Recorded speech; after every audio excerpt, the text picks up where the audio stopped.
Silver pump, नाम याद रखना। বিনা টিকিটে ট্রেনে যাতায়াত করার অভ্যাস?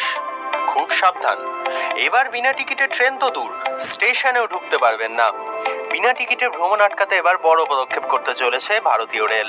মহাকুম্ভ থেকে শিক্ষা নিয়েই এবার রেল স্টেশনে চালু হতে চলেছে বিশেষ একটি সিস্টেম। কি সেই সিস্টেম? মেট্রোর মতো পরিষেবা চালু করার চিন্তা ভাবনা করছে ভারতীয় রেলওয়ে। মেট্রো স্টেশনে যেভাবে টোকেন টিকিট পাঞ্চ করে ঢুকতে হয়, এবার রেল স্টেশনগুলিতেও সেই নিয়মই চালু করার কথা ভাবছে রেল।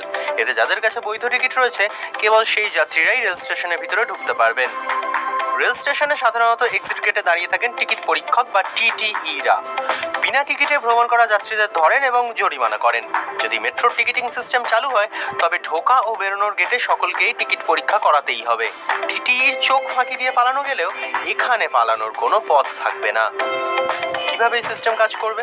মেট্রো স্টেশনের মতো এবার থেকে রেল স্টেশনেও ঢোকার জন্য বৈধ টিকিট দেখাতে হবে। টিটিইরা ঢোকা ও বেরোনোর গেটে থাকবেন, যাতে কেউ গেট টপকে না ঢোকেন। এতে অতিরিক্ত ভিড় সামাল দেওয়া সহজ হবে, বিশেষ করে বড় বড় অনুষ্ঠানে এবং বড় স্টেশনগুলিতে যেখানে প্রতিদিন বিপুল সংখ্যক যাত্রী যাতায়াত করেন, সেখানে ভিড় সামলাতে সুবিধা হবে।